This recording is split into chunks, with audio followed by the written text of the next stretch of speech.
clase.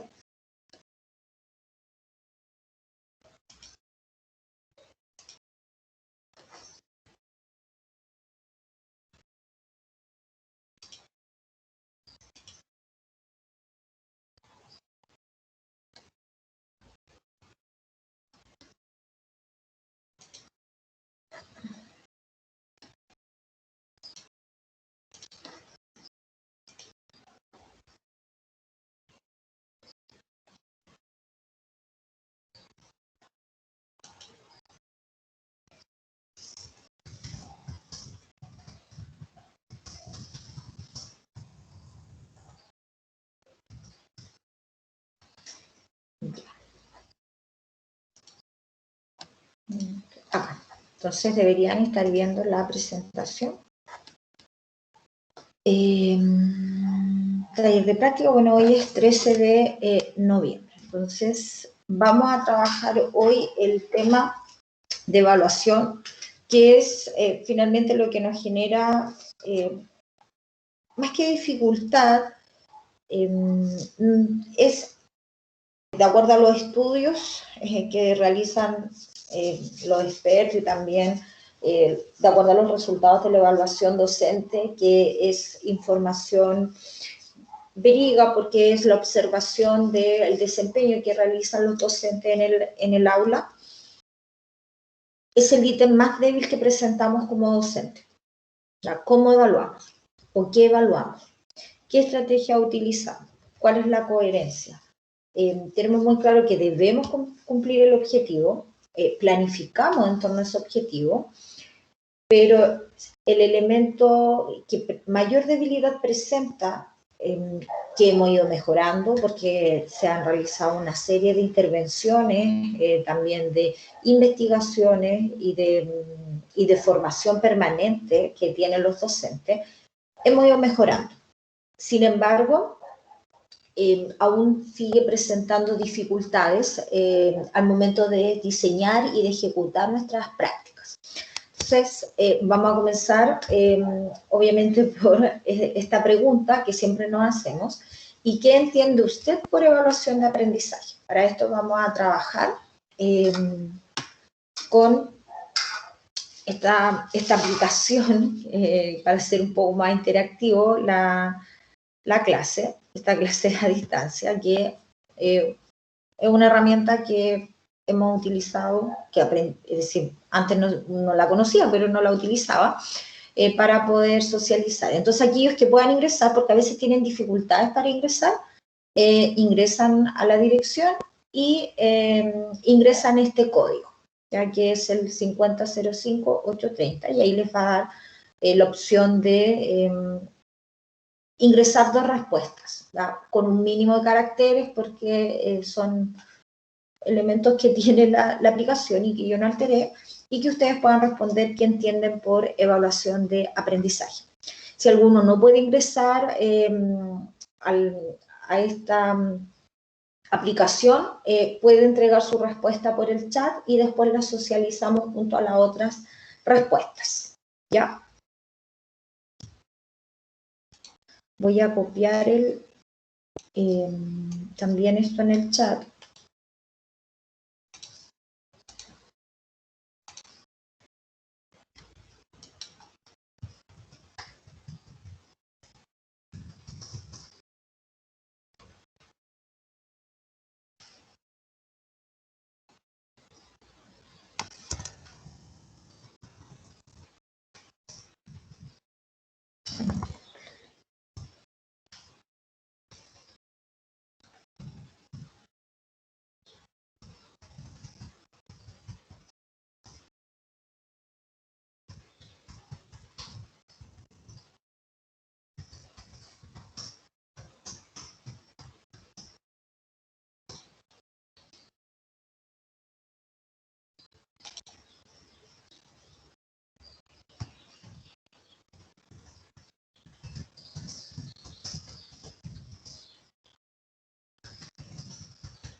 ¿Ya?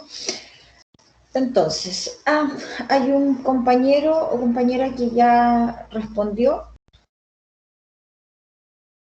Entonces, indica que entiende por evaluación, emitir un juicio, sirve para responder, para obtener, me imagino que información, por el tema de los caracteres.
Ya, ahí están ingresando sus respuestas.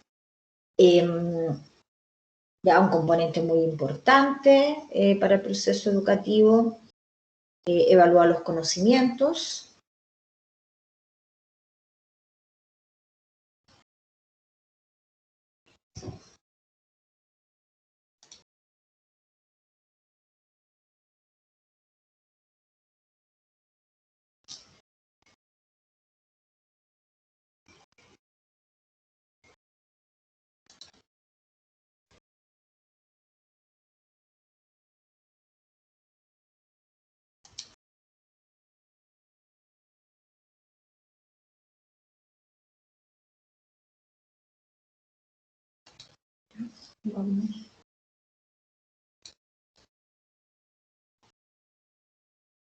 Vamos a revisar en el chat si es que alguien no pudo ingresar.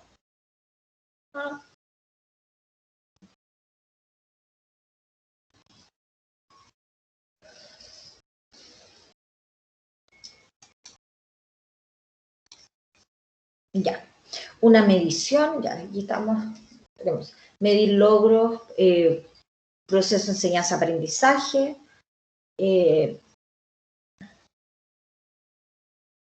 una medición, ya. Si alguien falta, de acuerdo al...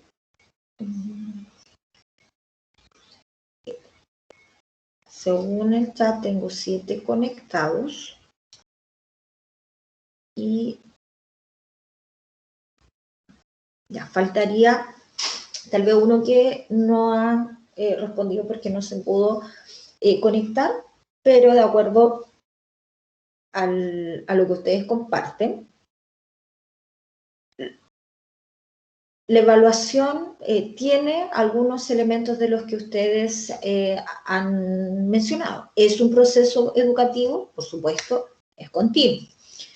¿Sirve para obtener información? Por supuesto, nos entrega efectivamente esa información que nosotros necesitamos saber para posteriormente ir diseñando o en el momento ir reestructurando o adaptándonos a esa realidad. Es medición porque finalmente somos capaces de medir y después transformamos esa evaluación en una calificación También es muy interesante el momento de reflexión, ya que eso va conectado con el tema de obtener información, ¿ya? De emitir un juicio. Es una instancia de crecimiento. Sí, también se puede entender como instancia de crecimiento porque desde el que aprende, dice, logré esto, y también el docente dice, efectivamente lo que yo diseñé y planifiqué, de acuerdo a la mirada que tuve frente a esa realidad, es efectivo. Entonces, lo que ustedes han compartido se relaciona con lo que se entiende por evaluación o lo que hacemos en evaluación. Pero hay un elemento importante que a lo mejor al momento de ustedes compartir, parece que alguien dejó su comentario. Ya, si quiere el comentario respecto a la pregunta, ya que se entiende por evaluación.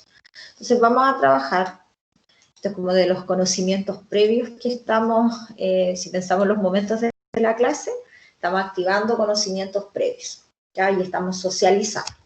Claro que ahí, si ustedes pudieran observar, estaría muy centrada en el docente, porque como no tenemos esta interacción fluida, donde ustedes puedan argumentar tal vez o compartir sus respuestas, estaría muy centrada en el docente, ¿ya? Ahora, ¿qué entendemos por evaluación? ¿Ya? De acuerdo a una definición teórica de un experto que ha investigado respecto a lo que es la evaluación, aquí nosotros podemos leer esta definición y comparar con lo que nosotros respondimos respecto a lo que entendemos por evaluación. Entonces, Esquivel plantea que la evaluación es un proceso sistemático. Entonces, cuando escribieron que era un proceso de búsqueda, es decir, un proceso por el cual uno aprende o por el cual uno evalúa, estaríamos hablando de este proceso sistemático de búsqueda e interpretación de evidencias. Es decir, tenemos evidencia que permite al profesor emitir un juicio de valor sobre los aprendizajes que alcanzan sus estudiantes como resultado de su participación en las actividades de enseñanza, con el propósito de tomar decisiones para la mejora. Entonces, de acuerdo a lo que ustedes compartieron, se acercaron a la definición, más que a la definición, a lo que se entiende por la evaluación del aprendizaje, pero faltaba este último elemento que yo destaqué. ¿Cuál es el propósito final? ¿Solamente adquirir conocimiento y saber si efectivamente el estudiante logró o no el aprendizaje o el objetivo planteado?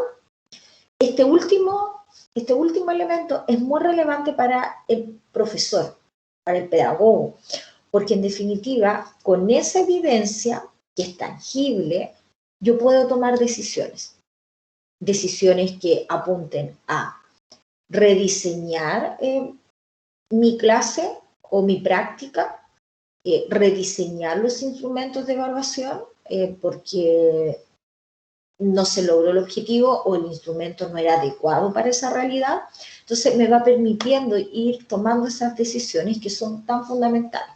Por esa razón, cuando se planifica en la escuela, uno planifica proyectándose hacia el futuro. Pensando, ya, este curso les va a ocurrir a ustedes en los primeros años, que ustedes van a proyectar de acuerdo a sus motivaciones también personales, qué es lo que ustedes quieren que logren sus estudiantes, aparte de lo que les dice el currículo, porque obviamente estamos en un estado que es muy centralizado en términos educativos, que tiene una jerarquía, que tiene un orden, una secuencia, y por más que nosotros queramos ejercer grados de libertad y decir yo enseño lo que quiero, eso no es tan así, ¿ya? Todas las escuelas en Chile se rigen por un marco curricular, ¿ya? Y finalmente ese es el currículum, qué es lo que debe aprender el estudiante en esa etapa escolar. Pero si yo tengo libertad de proponer cómo quiero que aprendan mis estudiantes, entonces yo voy a hacer una propuesta, tal vez sin conocer la realidad del curso, porque va a ser curso nuevo y es una realidad distinta y voy a estar ejerciendo casi como novato. ya que es distinto cuando uno hace la práctica porque tiene un apoyo, uno consulta, ¿qué le parece? ¿Puedo hacer esto? ¿Qué me recomienda usted? Pero cuando nosotros ingresamos por primera vez, ahí estamos solos. Es cierto que tenemos un equipo de apoyo, pero en definitiva, el ser egresado y titulado es como que ya tienes desarrolladas todas las competencias, certifica que eres competente para ejercer. Sin embargo, te falta aún la experiencia y por lo tanto vas a tener que ir prácticamente haciendo como ensayo y error si efectivamente lo que tú pensaste en la universidad como estudiante, que proyectaste con todas las teorías de lo que podía ser mejor, tal vez no te resulte. Y eso no significa que está mal. No, de hecho es excelente de que lo que yo diseñé en algún momento no se adapte y no funcione, porque eso me va a permitir a mí reflexionar, como muy bien planteó alguien en la pregunta, y tomar decisiones de eso que he diseñado.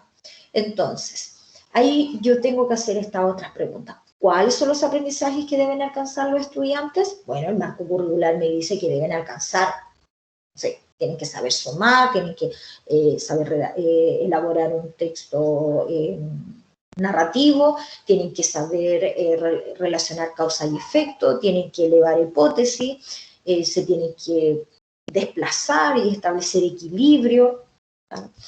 Eso me dice el currículum, pero ¿cómo yo puedo ser capaz de observar eso? Es decir, ¿cuáles son las muestras observables de esas, en las tareas, realizaciones o ejecuciones de los estudiantes que se consideran como pruebas del logro de los aprendizajes? Es decir, tengo que diseñar actividades que permitan al estudiante demostrar que efectivamente ha logrado ese aprendizaje.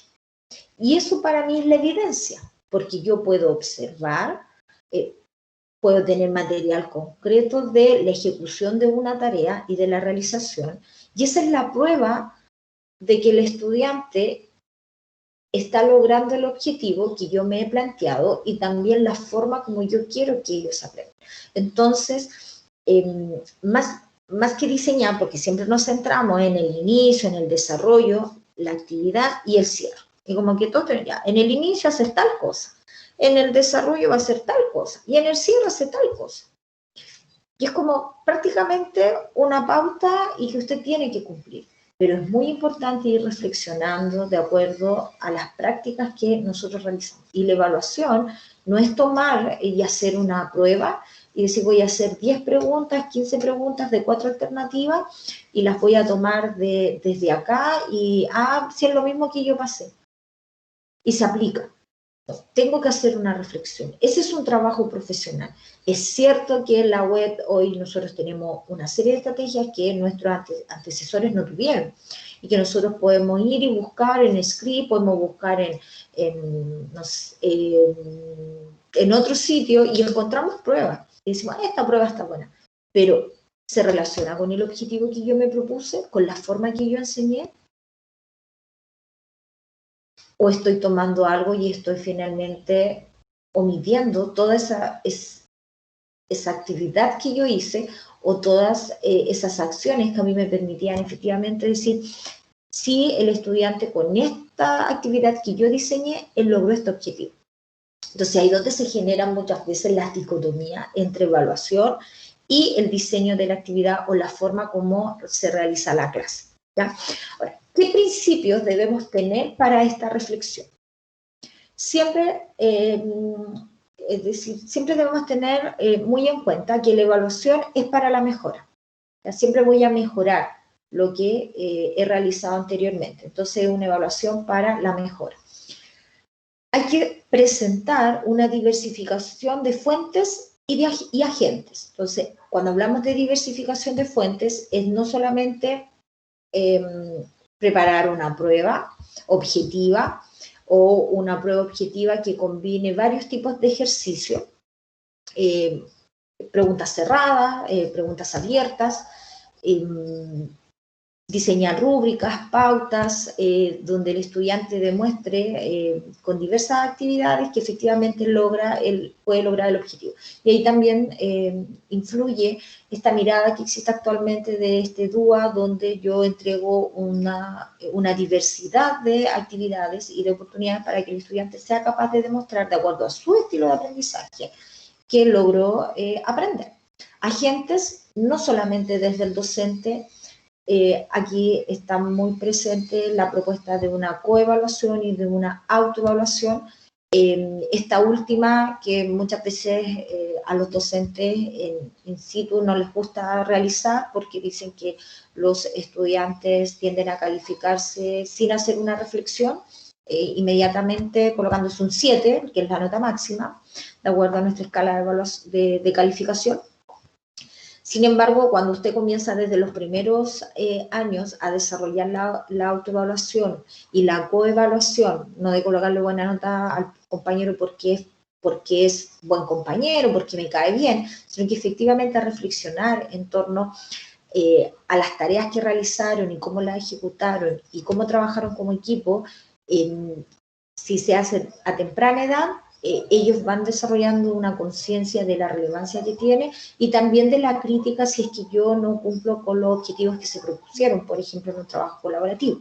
Y eso no tiene que significar que el estudiante se enoje, diga que son mala onda con él, ya que son algunas de las situaciones que ocurren al interior del aula. Y después cuando ellos van creciendo, ellos ya tienen conciencia de la relevancia que tiene este tipo de práctica. Por eso hay que incorporarlas a temprana edad, para que ellos lo vean como algo que efectivamente les contribuye a su aprendizaje. ¿Ya? El tercer principio, que es este alineamiento constructivo,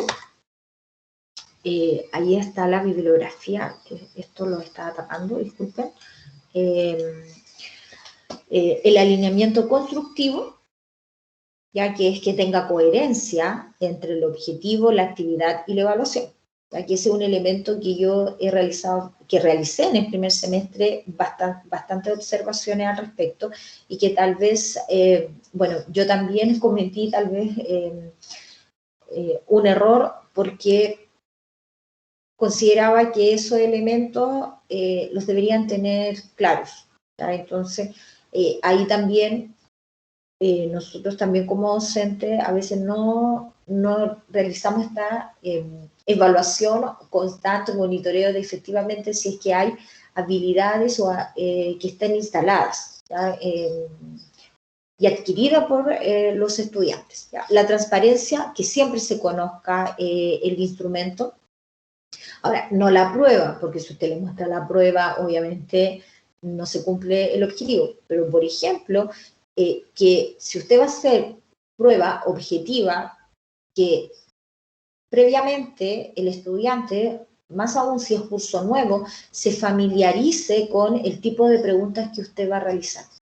Entonces, de esta forma no se enfrenta sin conocer el instrumento, o más que no conocer el instrumento, se enfrenta al instrumento sin saber cómo abordarlo, ¿ya?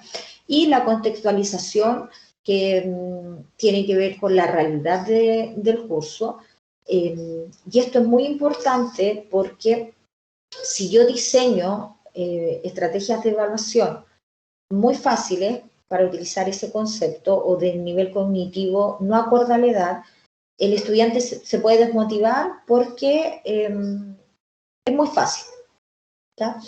Y si son muy elevadas, se puede frustrar, existe frustración, porque no es capaz de lograr y siente que es su responsabilidad. Dice, no puedo, es muy difícil, nunca voy a aprender, y aparecen ese tipo de opiniones respecto al trabajo personal del estudiante. Entonces, estos 5 principios nosotros los debemos tener claros y presentes al momento que estemos diseñando un instrumento de evaluación. Ya, hasta aquí, chicos, ¿alguna pregunta?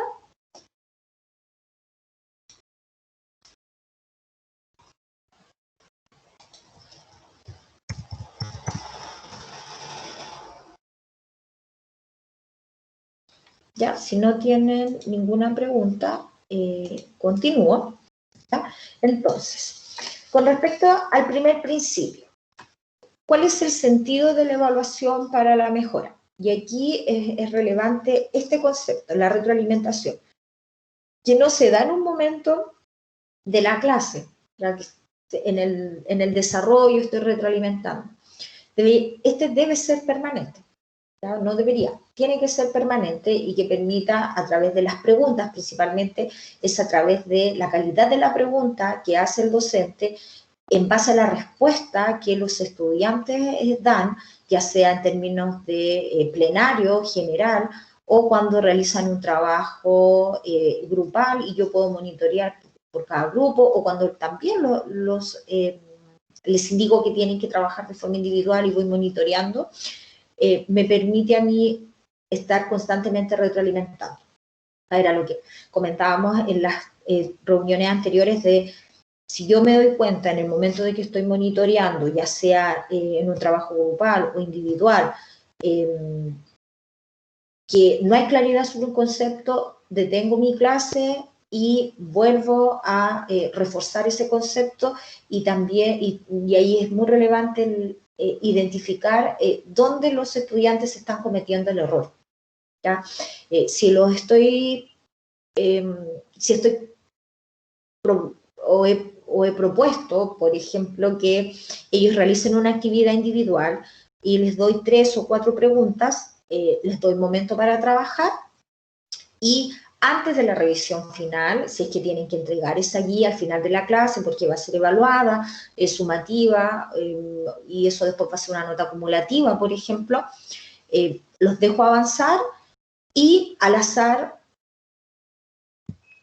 3 o 4 estudiantes que lean sus respuestas, ¿tá? Y vamos ahí fortaleciendo, ya se escriben en la pizarra, pues es una propuesta, se comparan qué elementos consideró el compañero para esa respuesta, porque la otra es diferente. Los alumnos tienden a decir, la tengo mala porque no es igual a la que yo, por ejemplo, revisé de un estudiante y dije, sí, está correcta. Entonces los estudiantes miran su respuesta y a veces las borran. Y no, ahí hay que trabajar y decir que son redacciones distintas, pero que si tienen el mismo sentido y llegaron a la solución, son correctas, ¿ya? Porque los estudiantes tienden a reproducir, aunque ese tipo de prácticas mejorando, aún así ellos tienden a reproducir lo que nosotros como profesores decimos, esto es lo correcto, el profesor lo dijo, es lo correcto. Es una tendencia que aún no se elimina del aula, ¿ya?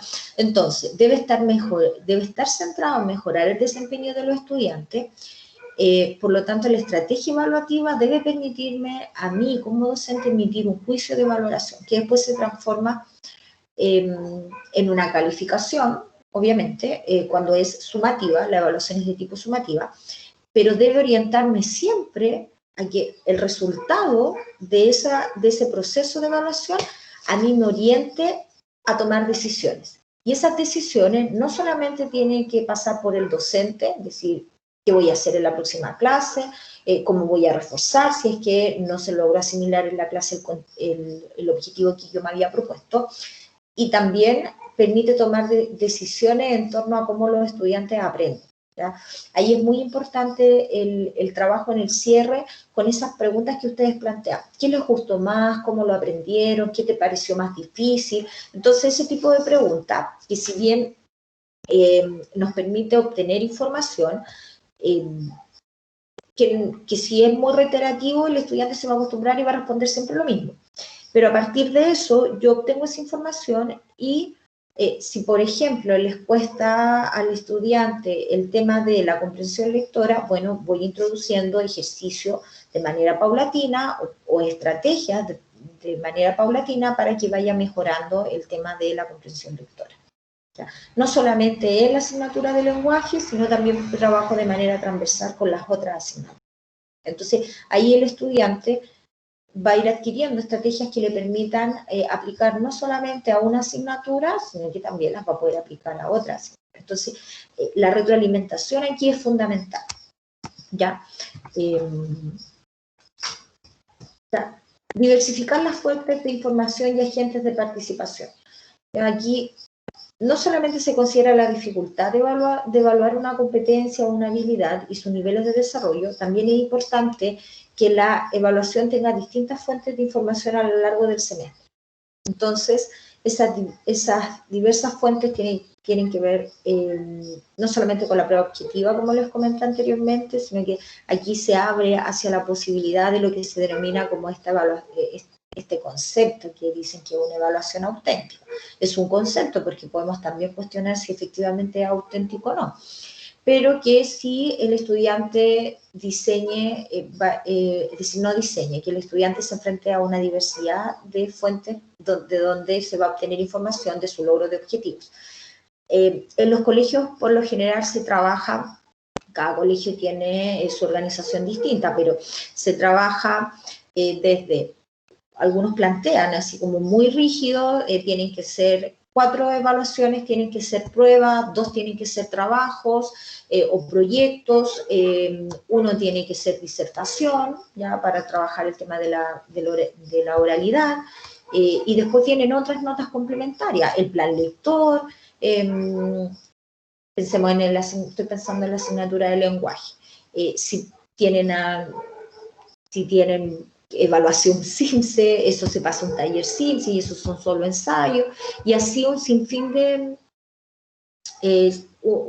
de notas o calificaciones que a veces no tienen estrecha relación con la asignatura. Si participan en un taller, por ejemplo, en taller de teatro, como eso es taller, pero no puede ser declarado en las notas oficiales, la nota del taller de teatro pasa a lenguaje, el taller de medio ambiente pasa a ciencia, y así sucesivamente. Si está en el taller de ajedrez, anotado a matemática.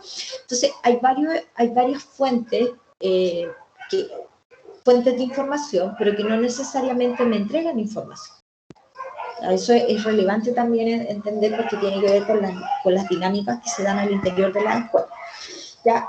El tercer principio, que para mí desde mi experiencia es fundamental en el diseño de la planificación, porque todos son relevantes, pero este es fundamental, porque el alineamiento constructivo es finalmente establecer cuáles son las estrategias que yo como docente voy a utilizar a lo largo de un semestre, ¿ya? Y estas deben estar alineadas, es decir, deben ser coherentes con los resultados de aprendizaje del programa curricular, que es el marco, y las estrategias diseñadas por el docente, ¿ya? O las estrategias de enseñanza.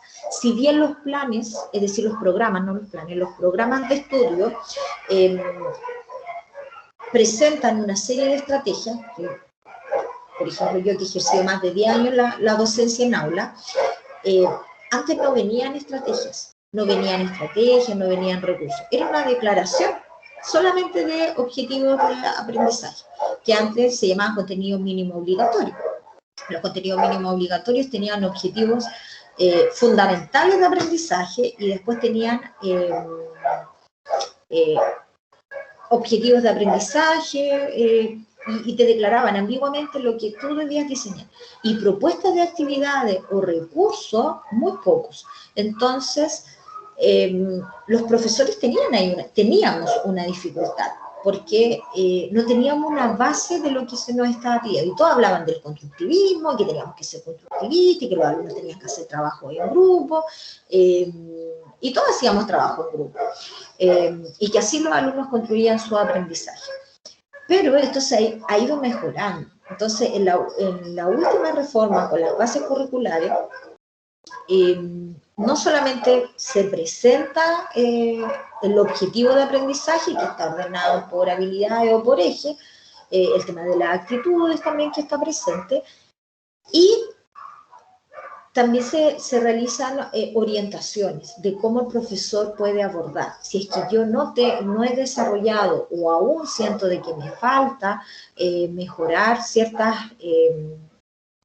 ciertos dominios pedagógicos, puedo utilizar eso como respaldo. Y bueno, los textos de estudio, que son distintos a los programas, también hoy traen la guía didáctica del docente con material complementario y también con muchas pautas y muchas rúbricas que no es necesario que yo la utilice tal cual como docente, porque es una propuesta. Siempre hay que entender que eso es una propuesta. Yo la puedo utilizar como base y mejorando. Y esa pauta que una vez aplico o esa prueba, pensando en el instrumento, lo voy adaptando porque finalmente cuando yo lo aplico con un curso y después al otro año no vuelvo a aplicar lo mismo, sino que lo modifiqué, significa de que ahí obtuve información relevante para la toma de decisiones. Entonces, esta alineación entre el objetivo, la estrategia de enseñanza y la estrategia de evaluación tiene que ser coherente. Y esto tiene que quedar plasmado en mi planificación. Por eso cuando ustedes me escriben, por ejemplo, las planificaciones, los estudiantes desarrollan una guía de aprendizaje en parejas. Eso es muy ambiguo. Es muy amplio. Ya. ¿Qué van a hacer en esa guía de aprendizaje? Van a distinguir, van a caracterizar, van a comparar, van a analizar, van a trabajar colaborativamente. Ellos entienden lo que es colaborativo o que el compañero hace la pregunta 1 y 2 y yo hago la pregunta 3 y 4. O van a leer en conjunto la información, van a reflexionar en torno a esas 4 preguntas, primero pensando qué crees tú y después en conjunto ellos redactan una respuesta. Entonces, son elementos que a veces nosotros damos por sentado. Era como cuando hacíamos el análisis anteriormente en los ejemplos y cuando era un curso, por ejemplo, segundo básico, yo recuerdo de uno de los ejemplos que revisamos, sabían todos los niños redactar, sabían todos los niños sumar, eran autovalentes o necesitaban contención. Esas son situaciones que nosotros tenemos que prever y para eso es importante la coherencia, ¿ya? De cómo vamos, de cuál es el objetivo, qué es lo que guía nuestra clase, qué estrategias vamos a utilizar para que se logre ese objetivo y finalmente cómo vamos a evaluar para efectivamente y diagnosticar o identificar o describir o finalmente decir, se cumplió el objetivo con esta estrategia y aquí yo tengo la evidencia. O no se cumplió en su totalidad y por lo tanto tengo que repensar mis estrategias y mis estrategias de enseñanza y de evaluación en las clases futuras. El cuarto principio, que es la transparencia de la evaluación, que deben tener siempre criterios explícitos y conocidos públicamente por el estudiante previamente, ¿ya? Y desde ahí se trabaja con el tema de la validez, la confiabilidad que diga y la objetividad, ¿ya? Con respecto a la validez, algunos dicen hay que someter a validez este instrumento, ¿ya? Por ejemplo, cuando hacen investigaciones, habla mucho de eso, de la validez del instrumento, como una muestra. Bueno, sus instrumentos siempre van a tener como muestra sus estudiantes. Esa es la validez. Por lo tanto, si un instrumento a ustedes no les resulta con un curso, ese instrumento ustedes lo modifican y después lo aplican con el otro curso del próximo año, por ejemplo, y ahí ese instrumento va teniendo validez porque se aplicó a 30, 40, 20 niños y, por lo tanto, llega un instante usted dice, sí, este instrumento es confiable. No es que después lo tenga que seguir reproduciendo por 10 años más, porque obviamente eso no se puede hacer, uno tiene que ir modificando sus instrumentos, pero sí la validez y la confiabilidad del instrumento se va haciendo a medida que yo voy ejerciendo la docencia. ¿Ya? Y el último, que la evaluación debe ser contextualizada y para esto se requieren situaciones de evaluaciones que sean desafiantes y motivadores y que se acerquen a la realidad. Por eso es importante considerar la contextualización y de ahí el ejercicio que ustedes hacen en relación a su planificación en este producto 1 que realizaron. La fundamentación tiene que estar guiada por los principios, por el contexto, por los principios pedagógicos, didácticos y disciplinarios, porque eso me entrega una orientación de la realidad en la cual yo voy a insertar mi planificación, ¿ya? Y esto es muy relevante, es que siempre debemos pensar que sean actividades que ellos puedan realizar de acuerdo a no solamente a su nivel cognitivo, también de acuerdo a los recursos de los cuales ellos disponen, ¿ya? Y que no genere, obviamente, frustración o desmotivación, ¿ya? Y de esta forma el estudiante va a poder analizar y resolver adecuadamente el desafío que nosotros le estamos proponiendo como docente, y ahí ellos va complementando con su conocimiento, con las habilidades y con las actitudes, y también con un valor agregado extra que tiene que ver con habilidades propias de acuerdo a la personalidad que tiene el estudiante, ¿ya? Entonces, son las 10:20, ya. Entonces, ¿cuáles son las orientaciones para diseñar una evaluación? Esto debería ser, aparte de los principios, al momento de que ustedes se sienten a pensar en una evaluación. Un propósito claro que se lo va a entregar el OA curricular, ¿ya? El OA curricular que orienta su objetivo de clase. Recuerden que ahí van conectados, objetivo curricular y objetivo de clase. Hay objetivos curriculares que yo puedo abordar en una clase, hay otros objetivos curriculares que yo puedo abordar, dependiendo de la asignatura, en 2 hasta 4 clases, inclusive más. Tengo que pensar siempre en el alineamiento constructivo. Este es mi OA curricular, mi objetivo de aula o de la clase. Esta es mi estrategia y esta es mi evaluación. Y para poder establecer esa construcción alineada, coherente, el indicador de logro es el que me dice a mí qué es lo que el estudiante tiene que lograr. Dice, tal cosa, y yo lo evalúo con esto. Y en la evaluación me tiene que dar cuenta de ese logro.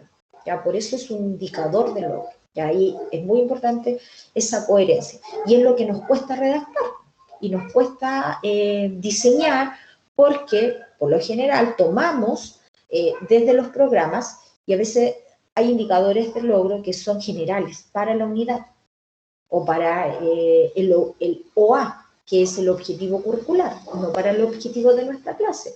Entonces nosotros podemos utilizar esos indicadores que están presentes en los programas, pero los tenemos que adaptar. Ahí está nuestra experticia pedagógica, porque nosotros somos expertos en pedagogía. Nadie más sabe que nosotros de pedagogía. No nos pueden venir a decir, no, eso está mal. No, porque yo soy el experto. Yo tomé el objetivo curricular, lo diseñé mi objetivo de clase, preparé mis estrategias de enseñanza, que se traducen en una serie de actividades que el estudiante va a realizar, y en base a eso yo diseñé una estrategia de evaluación que tiene distintas etapas de la evaluación, distintos tipos de evaluación, e instrumentos de evaluación que me permitan o me den cuenta del logro del objetivo. Y que a partir de ese resultado yo sea capaz, como experto, tomar decisiones a futuro. ¿Ya? También considerar siempre los distintos mecanismos de evaluación, ¿ya? Diagnóstica, formativa, sumativa. La más evidente siempre es la formativa y la sumativa, pero la diagnóstica, cuando nosotros activamos los conocimientos previos, estamos finalmente haciendo una especie de diagnóstico respecto de cuánto saben o qué manejan nuestros estudiantes, y de acuerdo a lo que vimos en la clase anterior, cuánto ellos lograron aprender, si lograron efectivamente el objetivo y el aprendizaje, que es permanente, en el tiempo, en la asimilación, o si nos permite identificar algunas debilidades respecto a la clase anterior. Entonces, constantemente estamos realizando los 3 tipos de evaluación, ¿ya? Y obviamente tener distintos instrumentos de evaluación. Y aquí las que más se utilizan, las pruebas, las pautas, que pueden ser lista de cotejo o escalas de apreciación, y las rúbricas, me faltó el que rúbricas, ya, las rúbricas. Entonces, todos estos elementos hay que considerar al momento de diseñar nuestro instrumento de evaluación, ¿ya? la próxima reunión vamos a ver el indicador del logro. Entonces, hoy principalmente era entregar, la clase de hoy, es decir, esta reunión, era principalmente entregar estas orientaciones teóricas que son fundamentales previo al momento que yo diseño, ya que yo diseño mi instrumento de evaluación y que debo considerar cuando planifique y establezca cuál es mi objetivo, cuál es la estrategia y cómo evalúo. Ya, los otros elementos, los otros principios son relevantes, pero el 3, el que yo determiné como el número 3, ese es fundamental que usted tenga claridad y eso debe estar presente en su planificación. ¿Ya? ¿Tienen alguna duda al respecto con lo que vimos hoy? Son elementos que ustedes ya han trabajado anteriormente y lo que estamos haciendo es reforzar. ¿Le hace ruido al momento de que usted, porque algunos declaran en su planificación el tipo de evaluación y el instrumento que van a utilizar? Y de acuerdo al producto que ustedes desarrollan, en el producto no dice construir un instrumento de evaluación. Sin embargo, la mayoría declara una evaluación formativa, realiza preguntas para ir monitoreando y algunos, no todos, pero sí algunos me preguntan, profesora, ¿puedo hacer una propuesta de una pauta de evaluación del trabajo o autoevaluación? Yo les digo que sí, porque siento de que están avanzando hacia mejorar su desempeño, porque en las prácticas futuras, ya en la práctica de cuarto, cuando nosotros los vamos a evaluar y ingresamos a las, si usted siempre ingresa a sala, pero ya ejecuta su clase, tiene que diseñar no solamente la planificación, tiene que diseñar la actividad y tiene que diseñar el instrumento de evaluación para esa actividad. Entonces, mientras más temprano comience a practicar o a ensayar cómo hacer un instrumento, va a tener más experticia en los cursos superiores.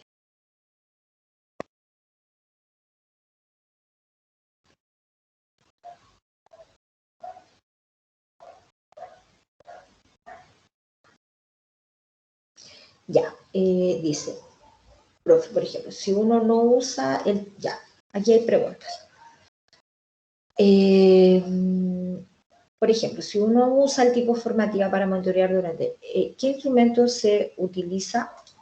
Se utiliza cuando es sin calificación, puede ser una escala de observación, algo así, o no es necesario el instrumento, siempre ha sido mi duda. Ya, muy bien, es una buena pregunta, ¿ya?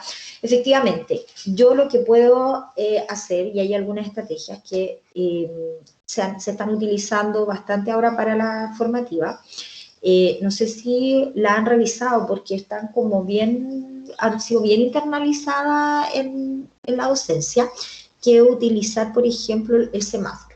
¿Ya? Y que el estudiante, tú puedes trabajar en base a 3 preguntas, ¿ya? Que yo les voy a presentar esa propuesta. ¿Qué sabía antes? ¿Qué aprendí? ¿Y qué aprendí al final? Se trabaja como en una escala, que es el ejercicio, que un ejercicio. Puedo trabajar con esa pregunta y entregar al final, que en el fondo es como una pauta de autoevaluación.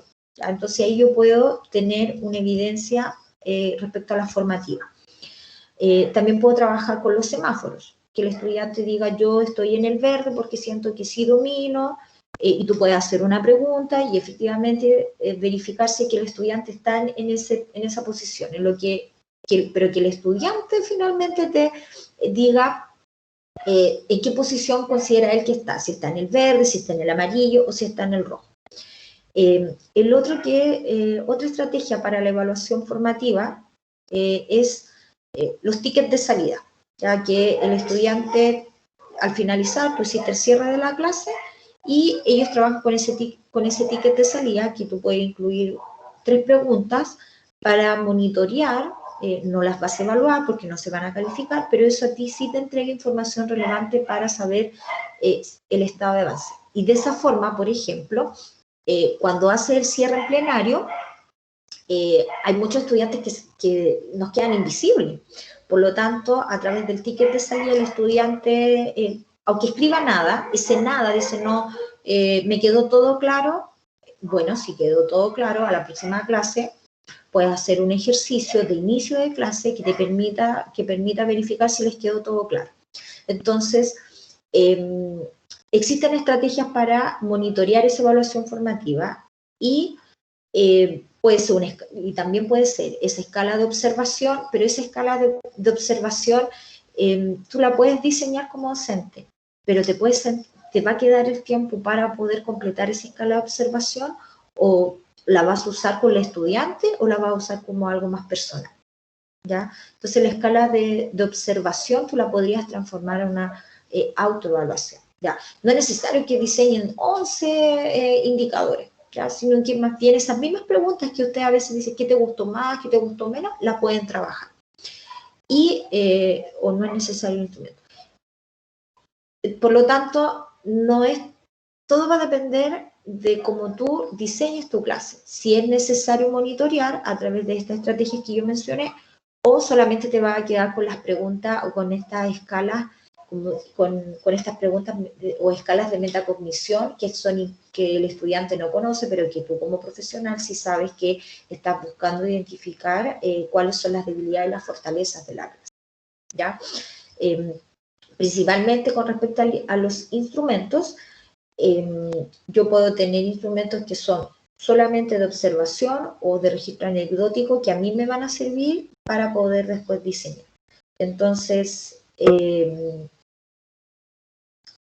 puedes presentarlo como no. Entonces, cuando me dice, esa es mi duda, dice, o no es necesario, sí es necesario, de acuerdo a lo que yo diseñé. Y tal vez no es necesario que yo lo tenga porque ya he diseñado una estrategia de trabajo con mis estudiantes donde yo tengo claridad como docente en qué estado se encuentra, ¿ya? Y puedo ir alternando. Tal vez en una clase no presento, por ejemplo, semáforo, ticket de salida, y a la otra lo hago en términos generales, y así el estudiante no se va como acostumbrando, porque a veces ellos se acostumbran tanto a lo que uno les entrega, que al final no te entregan información relevante. Entonces tenemos, por eso el tema de la diversificación, ¿ya? Y lo último, siempre ha sido mi duda una clase que no es calificada. La otra pregunta iba conectado con la anterior. Siempre ha sido mi duda una clase que no es calificada. Ah, tú dices que hay clases que no son calificadas. Claro, es que la evaluación y la calificación es distinta. La calificación es lo que nos piden, como lo que yo hago con ustedes. Tengo que calificarlo, pero me dan cuenta con un producto. Pero, por ejemplo, esta clase que yo hice, hagamos el ejercicio en esta clase, es formativa. Ustedes estuvo centrada muy en el docente y ustedes no interactuaron tanto conmigo, por lo tanto, y yo tampoco dejé el espacio, solamente al inicio, para interactuar. Si alguien observara mi clase, diría, por ejemplo, que mi interacción pedagógica es muy débil y está centrada solamente en el docente y las preguntas no permiten que el estudiante dé la respuesta o que reflexione en torno a su aprendizaje. Pero, por ejemplo, si para mí es formativa, yo podría con ustedes trabajar 3 preguntas donde ustedes me den cuenta cosas fundamentales que yo quiero que ustedes sepan. Ejemplo, el concepto de evaluación, ¿ya? El propósito de la, más que el concepto, si entendieron el propósito de la evaluación, ¿ya? Y eso lo puedo preguntar del 1 al 7, ¿cuánto entendió usted, por ejemplo, el propósito de la evaluación? Usted dice 7, y después le puedo hacer una pregunta, ¿ya? ¿Cuál es el propósito de la evaluación? Y ahí usted me puede redactar. Y también le puedo preguntar, de los 5 principios, de acuerdo a lo visto en clase, ¿cuál considera usted el más relevante? ¿Ya? Porque tal vez yo acabo de decir que para mí el más relevante, los otros son importantes, es el 3, pero tal vez usted considere que la contextualización es más relevante, porque la contextualización me va a orientar cuál es la coherencia que debe tener el objetivo, la estrategia de enseñanza y la evaluación. Y eso no necesariamente tiene que ser calificado. Y eso yo lo puedo retirar al final de la clase y Después lo leo, reflexiono como docente y digo, tengo entonces que buscar estrategias, no solamente con lo que yo tengo, porque como propósito, no solamente el propósito que yo tengo como docente. Por ejemplo, mi propósito es que usted tenga claridad en la coherencia. Pero si todos los estudiantes me dijeron, no, es más relevante la contextualización, entonces tengo que buscar, tomo decisión en mi próxima clase. Voy a abordar más la contextualización, porque eso es lo que ellos consideran más relevante, y desde ahí abordo los otros principios. Y por último, también puedo hacer la pregunta, ¿cuál le quedó más claro? ¿Cuál no entendió? ¿Por qué no lo entendió? Entonces, esas preguntas que ustedes hacen al cierre van muy vinculadas con la evaluación formativa y no necesariamente la tengo que calificar. Entonces, ahí yo obtengo información para poder decidir en mi próxima clase. Ya, por ejemplo, ahora con la pregunta que tú me planteaste, yo tenía diseñada mi reunión y para la próxima reunión ya tomé una decisión. Voy a presentar estrategias que me permiten a mí monitorear la evaluación formativa, concreta, no solamente con preguntas. ¿Ya? ¿Alguien más tiene una pregunta? Porque nos pasamos en honor al tiempo.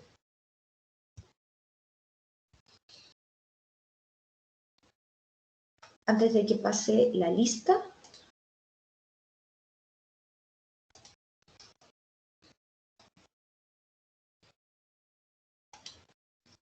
No, profe, por mi lado me quedó claro lo que yo le pregunté, porque siempre nos muestran, por ejemplo, los instrumentos y los tipos de evaluación, pero también es difícil a veces aplicarlos sin tener como algo de respaldo o cómo se hizo realmente en una clase.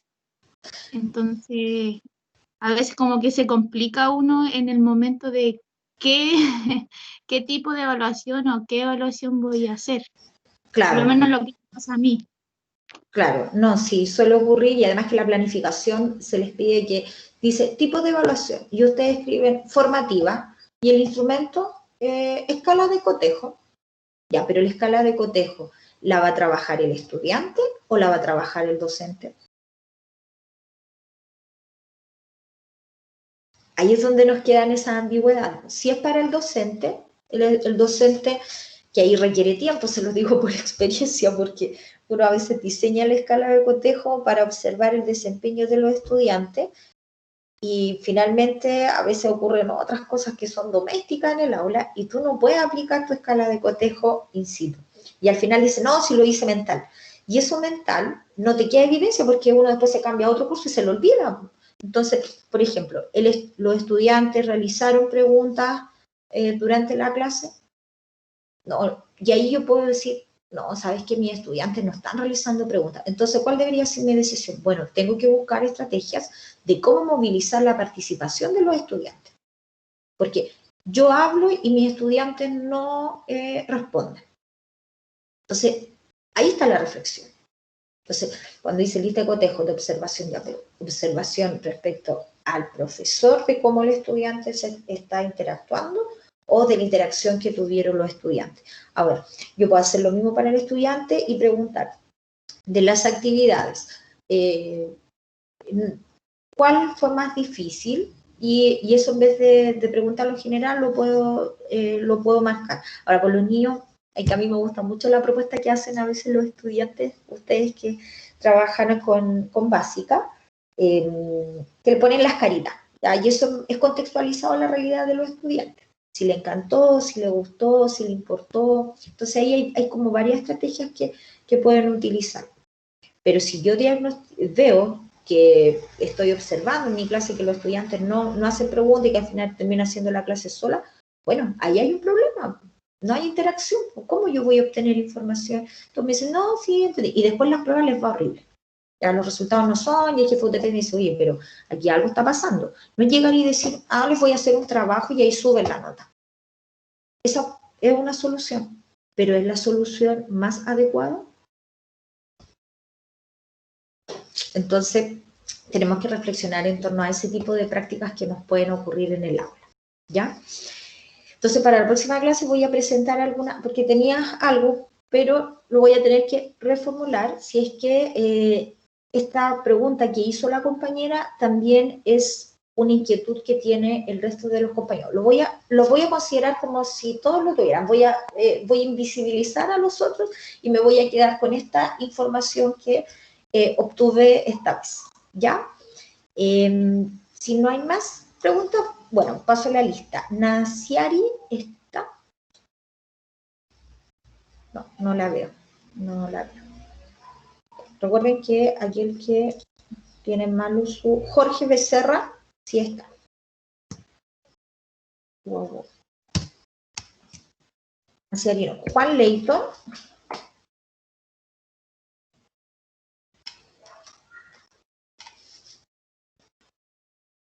Presente, muy bien. Juan Irribare.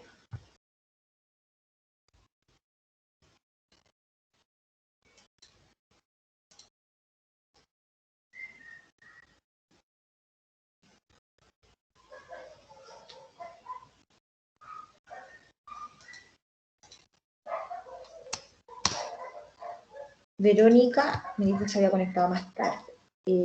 José Morales. Presente, profe. Muy bien, José. Jocelyn, sí estaba, hizo la pregunta. Martina, la vi. Yo vi a Martina. Sí está. Presente, profesora. Ya.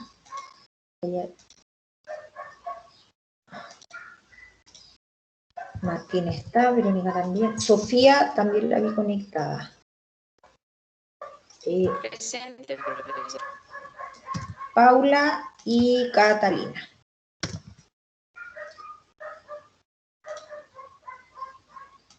Sí, Paula está y Catalina también. Ya. Perfecto, chicos. Entonces nos vemos el próximo viernes y ya con sus pautas en sus correos. Recuerden que yo siempre les envío la pauta para que ustedes la revisen. Es lo que yo llamo a veces como derecho a pataleo, pero está mal utilizado el concepto, pero es para que ustedes la revisen. Si es que tienen alguna observación o alguna duda de por qué obtuvieron tal puntaje, revisamos y después ya definitivo para yo tener el registro, ¿ya? Y comenzamos ya a trabajar en nuestra segunda planificación, que ya la deberíamos entregar como la primera semana de, bueno, esa es la fecha que se estableció, la primera semana de diciembre. Ya, que tengan una buena tarde y un buen fin de semana, intenten descansar y desconectarse, aunque sean breves minutos, y pensar que nos queda poco. Ya, que estén muy bien. Chao, profe, que esté bien. Chao.